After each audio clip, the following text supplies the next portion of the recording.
You can't run away from them. You can't run away from your shadow, your dark side. You can make it work for you. You can make it positive and productive and healthy.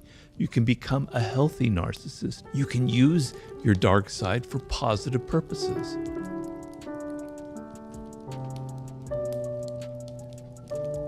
We all have this idea, like in the Laws of Human Nature, I write about irrationality, envy, aggression, or narcissism. Narcissism is a good one. Oh, they're a narcissist.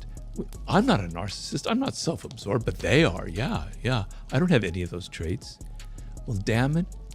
Every single human being has self-absorption traits. We can't help it. We naturally think of ourselves first. Yes, there are people who are much deeper narcissists in life, no doubt. And there are toxic narcissists, but we all have a touch of it. I want you to be a little more humble in this world and not be so arrogant and not think that you are somehow exempt from having a dark side, that somehow you were born with a halo over your head, that you were born different, you don't have human nature, that you're a saintly person, you're much better. Get rid of your moral superiority, because I find that deeply offensive. We are all cut from the same cloth. We all have the same flaws. And when you look at yourself, and when I wrote the Laws of Human Nature, I'm going, damn it, Robert, you have a dark side. You're a narcissist. I had to come to terms with my irrationality, my grandiosity, my aggressive instincts. But it's the only way to change yourself is to be aware that you have these issues. I have the narcissistic tendencies. Now I see it. All right. Now when they pop up, I can control it better. I can say, damn, Robert, you're being too self-absorbed. Think more about the other person. But if you go around in life thinking, I don't have any of these problems, I'm not a narcissist, you're never going to have the awareness to stop the fact that you are actually one. Being a narcissist, is that objectively a good or a bad thing? Because when you was, obviously I know people at home go, it's a bad thing, it's a narcissist cause a lot of harm, and that's very true. But in the context of the human animal and why the human animal develops certain attributes and qualities to maybe further its survival or its ability to stay within the social pact, is it just a consequence of being a human to have these like shadow traits and to be coercive and manipulative? Is it good or is it bad? Or is it neither? It's neither.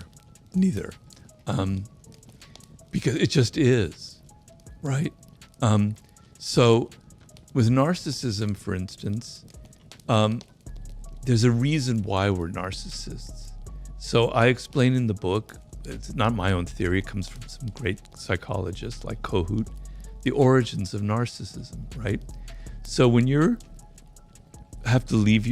parents have to kind of not abandon you, but have to not give you as much attention as you used to have, and you're 3 years old or 4 years old, you don't remember it, but it was very painful.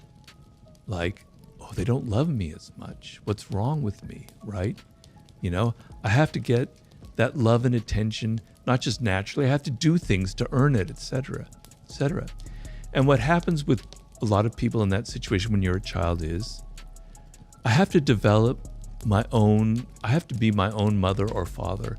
I have to find a way of loving myself. When something bad happens, I have to retreat inward and go, I'm really not so bad at all. I'm actually a decent person.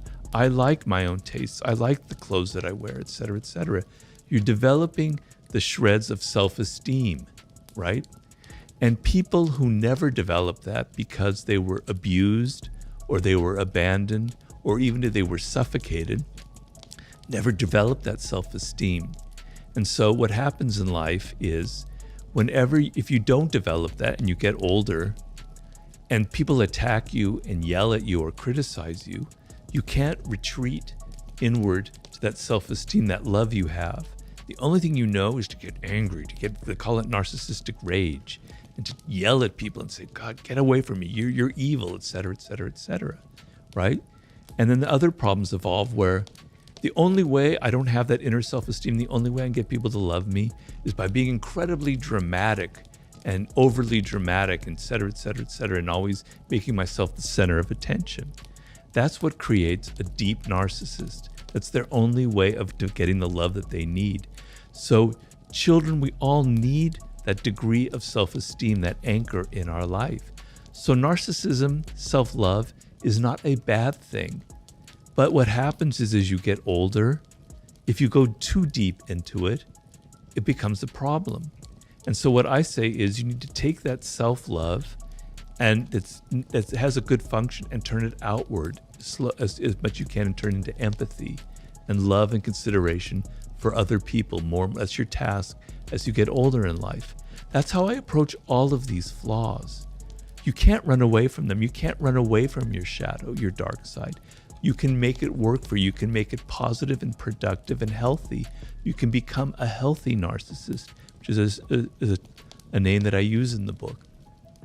You can use your dark side for positive purposes. Let's say you have a lot of anger inside, and I had a lot of anger when I was younger. I was a very angry young man, right? Channel that into some kind of cause. I have a lot of causes that I believe in very deeply. And when I was younger, I was like that. Channel that energy into something productive and helpful and put it into something that goes to something that helps society. That's using your dark side for positive purposes. Because the dark side of human nature has a lot of creativity, has a lot of energy. An artist has to have a dark side. You use your dark side because all those dark emotions, all the people that shat on you in your life, they inspire you. They create your best work. Don't run away from your shadow. Don't run away from your narcissism. Use it in a healthy way.